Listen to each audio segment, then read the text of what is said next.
বন্ধুত্ব একটা আলাদা সংজ্ঞা, যেখানে কোনো বাঁধন থাকে না।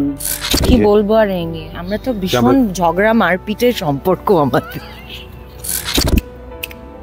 মুখোমুখ হ্যাংলা, বাড়ি তার বাংলা, মুখে তার হাসি নেই, দেখেছ? নেই তার মানে কি? কেউ তো হাজানো কি, কেউ প্রভু তার দেখেছ?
মানে 300 দিন আগে যখন শুরু হয়েছিল আমরা একটা ভিডিও করেছিলাম, তারপর এই 300 পর্বের আমরা সুযোগ পেয়েছি আলটিমেটলি।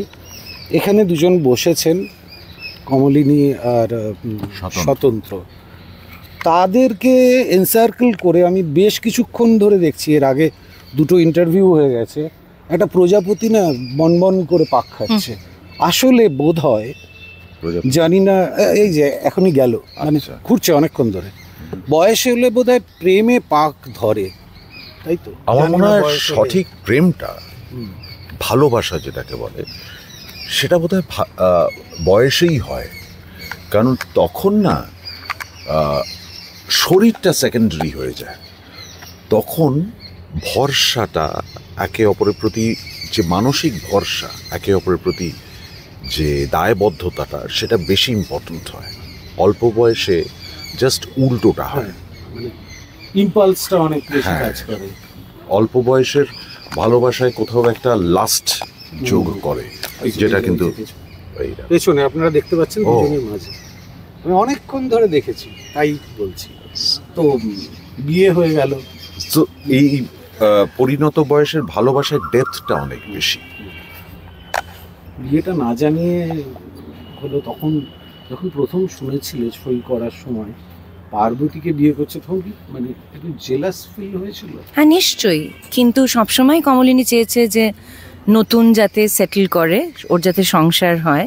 তো সেই কথা ভেবে ওই জেলাসিটা কমলিনী চেপে গেছে, এটা করতেই হয়েছে। মানে at the end of the day Kamalini চেয়েছে ভালোবাসা মানে তো শুধু পাওয়া নয়, ছাড়াও বটে, যাতে সেই মানুষটা ভালো থাকে। তো এক্স্যাক্টলি সেই রকমই একটা মানসিকতা নিয়ে কমলিনী এগোচ্ছিল।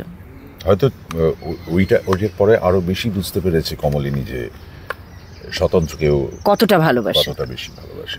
আর আজকে দাঁড়িয়ে যদি রেট্রোস্পেক্ট করেন দুজনেই, কি আসছে মাথায়? মানে চিরসখার শুরুর দিনটা কিরকম ভাবে আসছে, কোন ঘটনাটা আসছে? আমরা তো প্রথম দিন আমরা যে সিনটা করেছিলাম একটু আগে, আরেকটা ইয়েতে যেটা বললাম, প্রথম দিন যে সিনটা করেছিলাম, সেই একটা সিনে আমাদের তার আগের 20 বছর বোঝানো হয়েছিল যে কী ছিল, কি হয়েছে, কি সম্পর্ক এদের। এবং সেই ফার্স্ট ডে শট আমরা দুজনেই বোধহয় এক্স্যাক্টলি ঠিক কোন জায়গা থেকে আমরা এগোবো, সেটা তখনও একটা টেন্টেটিভ জায়গা ছিল যে আমাদের ব্যালেন্সটা কীরকম থাকবে, এক্স্যাক্টলি এদের ইকুয়েশনটা কোন জায়গাটায় থাকছে। তো এইটা নিয়ে আমরা একটু মানে নড়বড়ে ছিলাম, গাইডেন্স কীরকম হবে। ডিরেক্টর উনিও ভাবছেন, লীনা দিয়ে এসেছিলেন সেটে, দিয়ে উনি আমরা যখন সিন করছি কিছু ছোট ছোট নুয়ান্সেস বলে দিয়েছিলেন। এইটা না ভীষণ মনে পড়ে, তার উপরে বেস করে কিন্তু আমরা এগিয়েছি। হ্যাঁ, জেনারেলি মানে রিসেন্ট টাইমের ধারাবাহিক যদি দেখা যায়, এই বয়স থেকে তো নায়ক নায়িকা শুরু হচ্ছে না, মানে এখানে যে প্ল্যাটফর্মে দুজনকে তুলে দিয়েছে তারপর যেটা মানে আমরা একটা অদ্ভুত জায়গায় বাস করি যেখানে বয়সটা বড় বেশি ইম্পর্টেন্ট হয়ে যাচ্ছে। মানুষের জীবনে কি সত্যিই বয়সটা এতটাই ইম্পর্টেন্ট হয় না? Situation is more important, the person is more important. হ্যাঁ, মানে আর যেই বয়সের চরিত্র এদের দেখানো হচ্ছে সেই বয়সে তো নয়, কোন বয়সে আসলে জীবনটা শেষ হয়ে যায় কোনোদিনই নয়, কিন্তু জীবনটা তখনই শেষ হয় যখন জীবনটা শেষ হলো। তো তার আগে অবধি মানুষের জীবনে ভালোবাসা আসবে নাই বা কেন? এটার মধ্যে যে জীবনটা কিন্তু তখনই শেষ হয় যখন কিন্তু আমরা আমাদের মনটাকে শেষ করে দিই, আমাদের আশাটাকে শেষ করে দিই। অ্যাবসলিউটলি। সো লাইফটা তো একটা জার্নি, একটা গোটা জার্নি। কখন কিভাবে সেই জার্নিতে মোড়গুলো কিভাবে আসে আমরা কেউই জানি না। আর প্রথম যখন স্ক্রিপ্টটা হাতে এসেছিল, অফার যখন দুজনের কাছে গেছিল, ফার্স্ট রিয়াকশন কি ছিল তখন? না, আমাদের তো স্ক্রিপ্ট নিয়ে অফার আসেনি, ডেকে Storyline, চরিত্রটা কি হ্যাঁ, সেটা বোঝানো হয়েছিল। সো আমার মনে হয় তুমি বলো, তুমি তো আগে অনেক বেশি আমি এটাই বলতে পারি যে আমি সুপার এক্সাইটেড ছিলাম এইটা ভেবে যে এই চরিত্রটা আমি করতে পারবো। তার কারণ ইন্ডিভিজুয়ালি এটা আমার পক্ষে, এই যে আমি বললাম যে আমি হঠাৎ করে 3 সন্তানের জননী এবং অনেকগুলো কি বলবো, যেরকম একটা মানুষের অনেকগুলো সম্পর্ক থাকে তার শাশুড়ির সঙ্গে, তার ননদের সঙ্গে, মানে কী বা চাইতে পারি, আমার এরকমই মনে হয়েছিল। অ্যাকচুয়ালি আমি খুবই নিজেকে ভাগ্যবতী বলে মনে করি যে এমন সুন্দর কমলিনীকে বিশ্বাস করে তার দায়িত্ব আমার ওপরে ছাড়া হয়েছে। সেদিনও আমার এটাই মনে হয়েছিল এবং আজও আমার এটাই মনে হয় যে ভাগ্যে সেই চরিত্রটা আমি করতে পেরেছি। Such a beautiful character it is, এবং এত বাস্তব।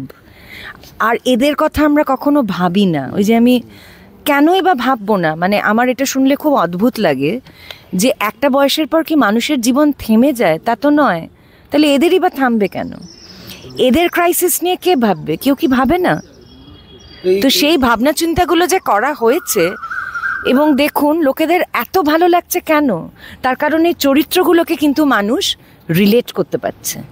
আমি ওই নতুন কাকু বা নতুন দা, এই টার্মগুলো তো আছে আমাদের, মানে পরিবারে আছে, সেগুলো কেন? তুমি বিশ্বাস করবে না যে মেসেজেসগুলো আমি ঠিক আছে, আমরা সোশ্যাল মিডিয়া, আমি বহু বছর ধরে সোশ্যাল মিডিয়ার সঙ্গে যুক্ত, 18 বছর হয়ে গেছে, হ্যাঁ, কিন্তু এই চরিত্রটা করার পর আমি যে মেসেজেসগুলো পেয়েছি আমরা বুঝতে পারছি যে কত মানুষ, ঠিক আমাদের অদ্ভুত, আমি একটু আগেই বললাম না যে আমাদের সমাজটা অদ্ভুত, আমরা বড় বয়সটাকে ইম্পর্টেন্স দিই, আমাদের এখানে মানবিকতার কম, নিয়ম বড্ড বেশি। হ্যাঁ, ধরে দিচ্ছি এই বয়সে গিয়ে এটা করতে পারবে না, অমুক বয়সে গিয়ে তমুকটা করতে পারবে না, এইগুলো দাগিয়ে দেওয়া হচ্ছে। কে দাগাচ্ছে? কোথায় লেখা আছে? নিজেরা ডিসাইড করছি। আমরা এতটাই বেশি নিজেদের ট্যাবুর মধ্যে রাখতে পছন্দ করি। আমার মনে হয় মানুষের আরো বেশি উদার হওয়া উচিত, কিন্তু ওই লোকটাকে খুঁজে পাওয়া যায় না। না, কেউ দেখে এবারে কোন লোকটা কি বলবে। হ্যাঁ, এবারে বিষয়টা হচ্ছে যে এই চরিত্রটা আমাকে শুধু একটা কথাই বলা হয়েছিল ডেকে আলাদা করে, যে এই চরিত্রটার জন্য we need a very strong actor.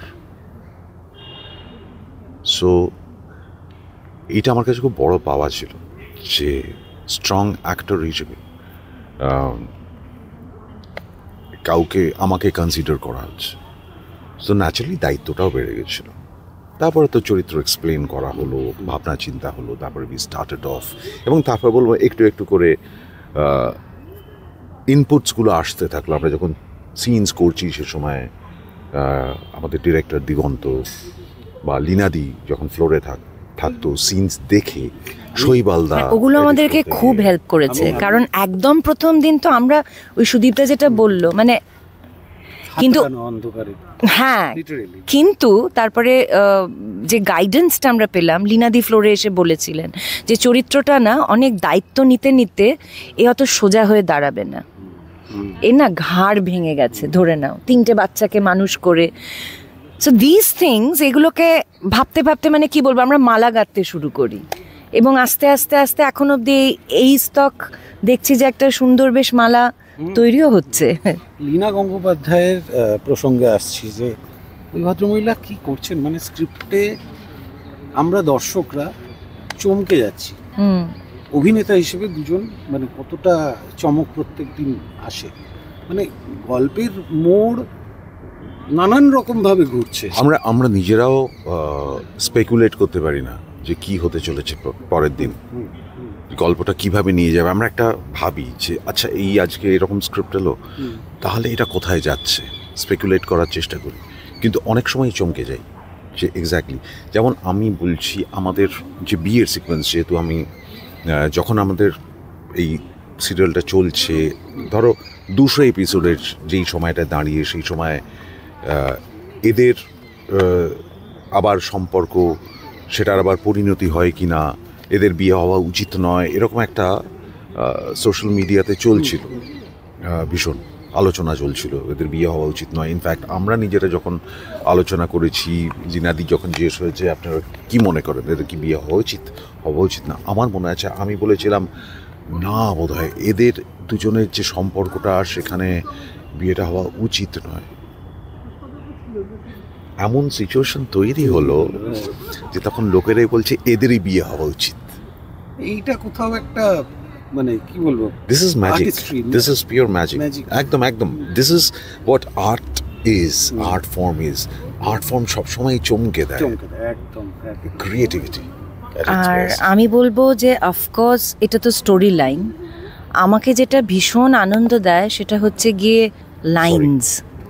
চড়াই পাখির মতো মশা। হ্যাঁ, লাইনস, মানে লীনাদি যে লাইনগুলো লেখেন, সেই লাইনগুলো যখন বলি মনে হয় যে সত্যি এত সুন্দরভাবে, সেটা ভালোবাসার কথাই হোক, প্রত্যাখ্যানের কথাই হোক, এত সুন্দরভাবে কে বলতে পারে।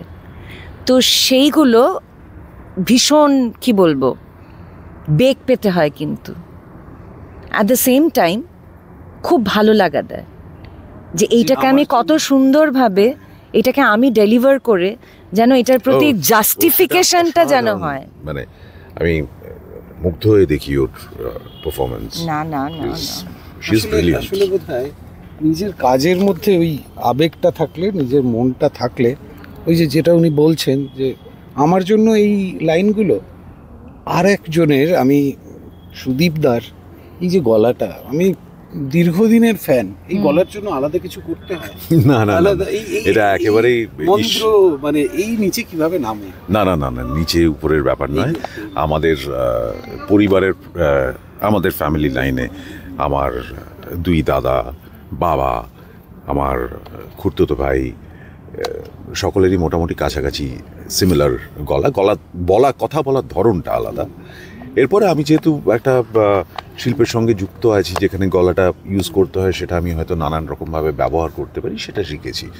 আমি গলাটাকে নানান রকমভাবে ব্যবহার করতে পারি। কিন্তু ওরা যখন কথা বলে, আমি মজার ঘটনা বলছি, আমার দাদা তখন কলেজে পড়ে, তখন কোর্টশিপ চলছে বৌদির সঙ্গে, তখন আমাদের ডায়াল করা ফোন ছিল। তো মাঝে মাঝে বৌদি, তখন বৌদি হয়নি, ওরা তখন জাস্ট প্রেম করছে আর কি, ফোন করতো, আর আমি ধরে বুঝতে পারতাম। আমি মাঝে মাঝে প্রক্সিও দিয়ে দিতাম দাদার। হ্যাঁ, অ্যাকচুয়ালি প্রচুর দুষ্টুমি করেছি, হ্যাঁ সব করেছি। তো এটা হতো। তো আমাদের এইটা শুধু, হ্যাঁ, ওই গলাটাকে ব্যবহার করা, সেটা তৈরি করতে হয়েছে। ধারাবাহিকে অভিনয় করা একটা টিডিয়াস কাজ, একটা দীর্ঘ সময় এখানে থাকতে হয়, কাজ করতে হয়। মাঝখানে যখন শট চলে না, তখন দুজনের মানে কিভাবে সময় কাটে? শুটিং করতে কোনো সময় টায়ার্ড লাগে না, অদ্ভুত, মানে এটা আমার হয়। I never gate tired of doing work, rather ওই বসে থাকলে অনেক বেশি টায়ারিং, বিকজ আমরা কস্টিউম পরে আছি, আমরা মেকআপ করে আছি, সুতরাং কস্টিউম যাতে নষ্ট না হয়, মেকআপটা যাতে খুব বেশি এদিক ওদিক না হয়, ওদের আরও বেশি, কারণ ওদের অনেক রকম শাড়ি পরে থাকতে হয়, শাড়ি ভাঁজ যাতে না হবে, চুলটা একরকম স্টাইলে তৈরি করতে, ওদের অনেক বেশি কষ্ট ইন বিটুইন শটস। সুতরাং মানে শটের মধ্যে থাকলে ভীষণ আনন্দে থাকি আমরা, মানে ভীষণ মজা থাকি, তখন এনার্জি কোথাও ইয়ে হয় না, রাদার আরও বেশি জেনারেট হয়, অন্তত আমার ক্ষেত্রে তো হয়ই। আর শটের যখন শট থাকে না, আমি গল্পের বই পড়ি, স্ক্রিপ্ট পড়ি, মাঝে মাঝে আমাদের আড্ডা হয়, এরকম আর কি বিভিন্ন রকম। তোমার চিরসখার ক্ষেত্রে সময় হু হু করে বয়ে যায়। মানে এই যে আপনারা আজ এসছেন এবং আমরা 300 এপিসোডের শুটিং করছি, এটাই আমার অবাক লাগছে। মনে হচ্ছে এই তো কয়েকদিন আগে আমরা শুট করলাম, মানে শুরু করলাম। তো এতটা সময় যে আমরা পার করে ফেলেছি, যদি সেখানে কোথাও বোর্ডডাম থাকতো তাহলে তো সেটাই মনে হতো না, মনে হতো বাবা, কিন্তু তা নয়। মানে আমার অবাক লাগে যে it is almost a year, almost. 60-65 দিন গেলেই না না না না, আমাদের হ্যাঁ শুটিং শুরু হয়েছিল 21 ডিসেম্বর, তাহলে তো এসেই এক মাসও বাকি নেই, এসেই গেল। অথচ মনেই হয় না যে এতটা সময় আমরা একসঙ্গে কাটিয়েছি। ফাঁকা সময় যেটা থাকে সেই সময় কি হয়, কি চলে? অনেক কিছু চলে, বিভিন্ন ঘরে বিভিন্ন রকম চলে। আমাদের ঘরে বোর্ড গেমস চলে, কি হয়? লুডো, উনো। আচ্ছা, লুডোতে চুরি হয়? লুডো মানেই তো চুরি হয় না, কারণ যারা লুডো খেলে তারা খুব শেহানা, তারা একদম নজর রাখে যে চুরি যেন না হয়। ঝগড়া হয়, এইটা নিয়ম না, আমাদের এইটা নিয়ম করে নানান রকম সব নিয়ম। আমি প্রথম শুনলাম চুরি হয় না কিন্তু ঝগড়া হয়। ঝগড়া তো চুরি ছাড়া হতেই পারে না। ঝগড়া হয় নিয়ম নিয়ে, জোড়া এক রঙের জোড়া না, টপকাতে পারবে না, তিনটাকেই একসঙ্গে খাওয়া হবে, চলো, এইসব হয়। কোথাও গিয়ে এগুলো একটা মানে নিজেদের মধ্যে সম্পর্ক তৈরি করে, স্ট্রেসটাও। হ্যাঁ হ্যাঁ, ডেফিনেটলি। আর বর্ষার সঙ্গে সম্পর্কটা কেমন? মানে পর্দাতে তো বর্ষা মানে মারাত্মকভাবে, বর্ষা তার মানে বলুন কত ভালো অভিনয় করে ও একদম। বর্ষাকে আর বর্ষা একদম কিছু মনে করেন, আমরা ওকে নিয়ে খুব ইয়ার্কি করি, ওকে আমরা বলি 20 বর্ষা, 20 বর্ষা। অ্যান্ড শি ইজ মানে ও ভীষণ স্পোর্টিংলি এই পুরো ব্যাপারটাকে নেয়, এবং বাজে ডায়লগ বলার আগেই বলে আমি কিন্তু বলছি না, হ্যাঁ এগুলো কিন্তু 20 বর্ষা বলছে। কিন্তু খুব ভালো অভিনয় করে, সুতরাং ও যখন করে আমি দেখি যে ও কিভাবে কি করছে না করছে। অ্যাবসলিউট, ওর সঙ্গে খুব ভালো সম্পর্ক, ধরে না সত্যি ওরকম নয়। মানে ইনফ্যাক্ট আমরা ওকে বলি যখন এই সিনগুলো হয় যে দেখিস খুব সাবধান, মাঠটার খেয়ে যাস না। আর সোশ্যাল মিডিয়া, মানে আমি এটা যে কোনো ইন্টারভিউতে গেলেই তাদেরকে জিজ্ঞেস করি, জীবনে সোশ্যাল মিডিয়ার ভূমিকাটা কতটা? মানে অনেকে আছে না সোশ্যাল মিডিয়াতেই থাকে, অনেকে ডিটক্স করে। আপনাদের দুজনের ক্ষেত্রে সোশ্যাল মিডিয়ার ডিটক্স কতটা? অনেকে বলে না, আমার তো ছোট্ট উত্তর। হ্যাঁ, সোশ্যাল মিডিয়া আমার কাছে মানে ডিটক্স করার জায়গা নয়, সোশ্যালাইজ করারও জায়গা নয়। সোশ্যাল মিডিয়াতে আমি আমার কাজের পোস্টগুলো করি, যে কাজগুলো নতুনভাবে, আর আমি অনেক কিছুর সঙ্গে যুক্ত আছি। আমার সিরিয়ালের ক্ষেত্রে যেরকম আছে সেরকম আমার সিনেমা আছে, ওটিটির যখন কাজ হয়, বা আমার কবিতার বা গল্পের যে ইয়েগুলো, সেগুলো আমি সোশ্যাল মিডিয়াতে শেয়ার করি। এগুলো শেয়ার করার জন্যই। এবারে আমি এই শেয়ার করতে গিয়ে একটা জিনিস দেখেছি যে আমাদের এই সিরিয়াল নিয়ে মানে সোশ্যাল মিডিয়ার নেটিজেনদের প্রচণ্ড আগ্রহ যে কোনো সিরিয়াল নিয়ে, এবং ওরা একটা বিশাল ভ্যালু ক্যারি করে তো সিরিয়ালের ক্ষেত্রে। তো সেটা আমার ক্ষেত্রে হয়তো পার্সোনালি লাগে, কিন্তু অনেকেই সেখানে they find it very important to be part of social media. আমি এসব খুব অনেক পরে এইভাবে ভাবতে আরম্ভ করেছি যে তাহলে সোশ্যাল মিডিয়াটাকে সেভাবে কাজে লাগানো যায়। কারণ আমি সবসময় খুব সাংঘাতিক, মানে আমার ওই কাজের পোস্টটুকুনি আর টুকিটাকি হয়তো মনে হয়েছে একটা ভালো পোস্ট যেটা শেয়ার করা যায়, সেরকম পার্সোনাল কিছু দু একটা দিতাম। কিন্তু অনেকে দেখেছি ভীষণ ইম্পর্ট্যান্ট এইটা হয়ে গেছে তাদের কাছে, এবং স্পেশালি আমাদের সিরিয়ালকারে প্রচুর গ্রুপস, তারা ভীষণভাবে রিয়্যাক্ট করে এবং দে সে a lot of things. That's nice, ঠিক আছে, ওদের রিয়াকশনস আমাদের কাছে লিঙ্ক করে দেয়, ট্যাগ করে দেয় নানান রকমভাবে। তো সোশ্যাল মিডিয়া সেই জায়গায় ভীষণ ইম্পর্ট্যান্ট হয়ে যায় আর কি। এবারে আমার শুধু তাদের কাছে একটা আবেদন যে আপনারা একটু ধৈর্য ধরুন, একটা গল্প তার নিজস্ব গতিতে চলতে থাকে। আজকে কি হলো সেটা দিয়েই গল্প কনক্লুশনে হয় না। মহাভারতটা পড়তে গেলে তার আদি পর্ব থেকে শুরু করে শেষ অবধি তোমাকে পুরোটা পড়তে হবে। আদি পর্ব দিয়েই একেবারে শেষ তো হয়ে যেতে পারে না, মহাপ্রস্থান পর্ব তো আসতে পারে না কিছুতেই। সুতরাং একটা গল্প যখন নানা রকমভাবে যাচ্ছে, এই গল্পটা আপনাদের জন্য তৈরি হচ্ছে, আপনাদের দেখানোর জন্য, যাতে আপনারা দেখেন।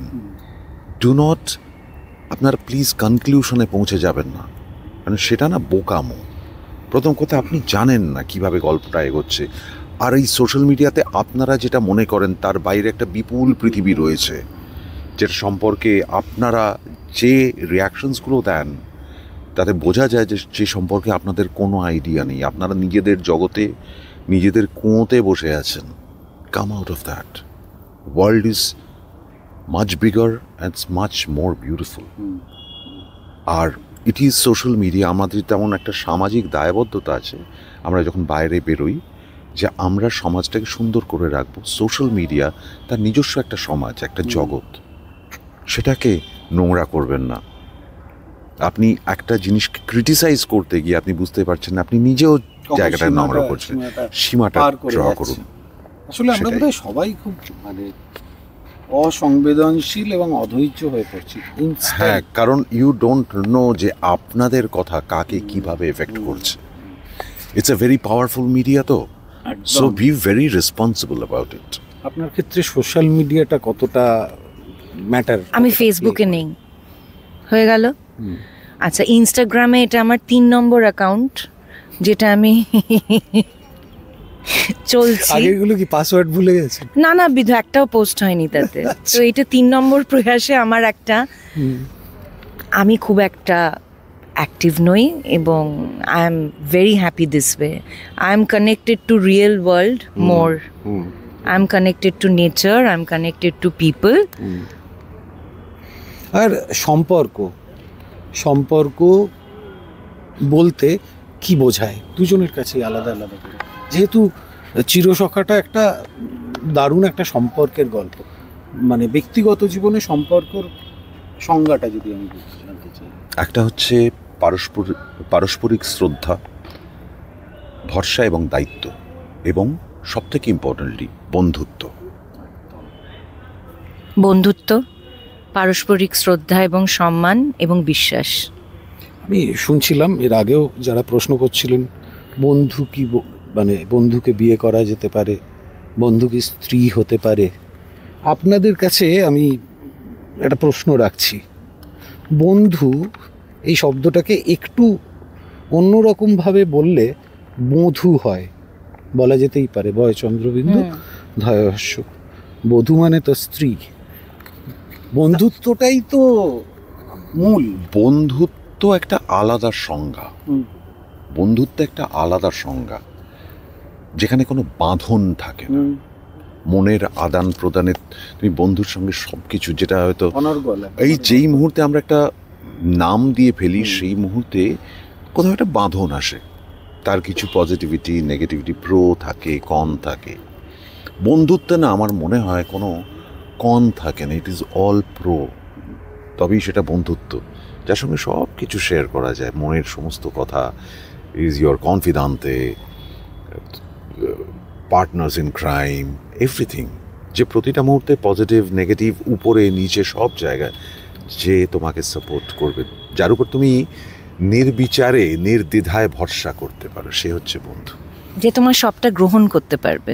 অ্যাবসলিউটলি, তুমি যেরকম সেরকম ভাবে। অন স্ক্রিন ছাড়া অফ স্ক্রিন দুজনের মধ্যে বন্ধুত্বটা কেমন? এই তো কি বলবো আর এই নিয়ে, আমরা তো ভীষণ ঝগড়া মারপিটের সম্পর্ক আমাদের। না, actually we have very good relationship. সুদীপদার সঙ্গে সেই অর্থে এইটা আমার প্রথম কাজ, আমি সেই অর্থে বলছি, তার কারণ আগে হয়তো আমরা স্ক্রিন শেয়ার করেছি, কিন্তু এতটা ইন্টারঅ্যাক্টিভ ছিল না ব্যাপারটা। তো আমাদের সম্পর্ক খুব সিরিয়াস, কিন্তু আমরা দুজনেই খুব সিরিয়াস কাইন্ড অফ পিপল। আমরা জেনারেলি, তুমি এরকম করে আছো কেন, তুমি কি এটা ডিসএগ্রি করছো? না না না, একেবারে না। হ্যাঁ, মানে আমরা সব সময়, আমরা যখন সিন পাই না, আমরা যখনই সিন পাই আমরা খুব মন দিয়ে সেটা পড়ি, বলি। আমাদের রিহার্সালের ধরন আলাদা, সেইগুলো নিয়ে আমরা হয়তো একটু হাসাহাসি করি, মানে হাসাহাসি করি না, সেটা নিয়ে আমরা খুব সিরিয়াস। এতদিনে আমরা সেইগুলো জেনেছি। যেমন আমাকে একটু আগে পড়ে নিতে হয়, আর সুদীপদার মেথড হচ্ছে গিয়ে পড়তে পড়তেই সুদীপদার মুখস্থ হয়ে যায়। তাহলে আমি সুদীপদাকে বলি, সুদীপদা আমাকে আমারটা একটু মুখস্থ করে নিতে দাও। হ্যাঁ, সুদীপদা দুবার বলে, সুদীপদা আবার গড়গড় করে অনেক কথা বলে যেতে পারে। হ্যাঁ, তো সেটা আমি পারি না। আমার আবার ওই রিহার্সালেরও একটা প্রি দরকার হয়। তো এতদিনে আমরা এগুলো বুঝে গেছি যে এইভাবে ব্যাপারটা এগোবে। আর একদম শেষের দিকে চলে এসেছি। আমি একই সঙ্গে দুটো প্রশ্ন করছি দুজনকে, দর্শকদেরকে কি বলবেন, আর সুদীপদার কাছে একদম লাস্টে 4টে লাইন আমি শুনতে চাই কবিতার। জাস্ট এই রে, এটা ভয়ঙ্কর ব্যাপার, কারণ আমি একদম কবিতা মুখস্থ রাখতে পারি না। 4টে মাথায় আসছে। আমার একটাই কবিতা, আমি ছোটবেলা থেকে এটা স্কুলেও পড়েছি, এখনো। প্রজাপতি উঠছিল, তারপরে এই যে বিয়ের কথা হয়ে গেল, প্রজাপতি ভেঙে গিয়ে এখন মশা উঠছে। আমরা শেষ পর্যায়ে এসে গেছি। হ্যাঁ, প্রজাপতি থেকে মশায় যখন হয়ে গেছে তখন আমরা শেষের দিকে চলে এসেছি। আমি একটা কবিতাই সবসময় বলে এসেছি, সেটা হচ্ছে হুকুমুকে হ্যাংলা। ট্রাস্ট মি, সুকুমার রায় আমার ভীষণ ফেভারিট। আমার শুধুমাত্র কবি নন, উনি হচ্ছেন ফিলসফার। হ্যাঁ, মোটেই মনে হয় না যে ওগুলো ননসেন্স রাইম বা বাচ্চাদের একেবারে না, ওটা একদম রাজনৈতিক বড়দের ভীষণ লেখা। এবং হি ওয়াজ সো ইন্টেলিজেন্ট যে মোড়কে বলে গেছেন। তো আমি হুকুমুকু হ্যাংলাটা আমার ভীষণ মজা লাগে বলতে, আমি ওটা নানানভাবে বলতে পারি। তো একটু আমি র্যাপ স্টাইলেই যাই। হ্যাঁ, হুকুমুকু হ্যাংলা, বাড়ি তার বাংলা, মুখে তার হাসি নেই দেখেছো, নেই তার মানে কি, কেউ তো হাজানো কি, কেউ কবু তার সাথে থেকেছো। হুকুমুকু হ্যাংলা, বাড়ি তার বাংলা, মুখে তার হাসি নেই দেখেছো, নেই তার মানে কি, কেউ তা জানো কি, কেউ কবু তার সাথে থেকেছো। শ্যামাদাস মামাতার আপিনের থানাদার, আর তার কেউ নেই এছাড়া, তাই বুঝে একাশে মুখখানা ব্যাকাশে বসে আছে খাঁতো খাঁতো বেচারা। থপ থপ পায়ে সে নাত্য সে আয়েসে, গাল ভরা ছিল তার ফুর্তি। এইরকম যে সিরিয়ালটার শুরু হচ্ছে শ্রীকান্ত আচার্যর ওই গানটা দিয়ে, সেটা দেখতে দেখতে 300 পর্ব চলে এলো, আবার প্রজাপতিটা ফিরে এসছে। আমাদের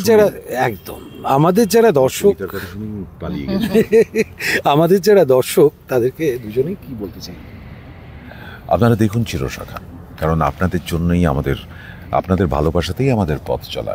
রাত্রি 9টায় স্টার জলসায় স্বতন্ত্র, কমলিনী, কুর্চি, মাসি, মিঠিল, বাবিল, বুবলাই, বর্ষা, সকলের গল্প, আপনাদের গল্প, আমাদের গল্প, চিরসখা। একই সঙ্গে আপনারা দেখতে থাকুন ওয়ান্ডার ওয়ার্ল্ড বাংলা। আর এই ভিডিওটা আপনাদের কেমন লাগলো কমেন্ট করে জানাতে থাকুন আমাদের।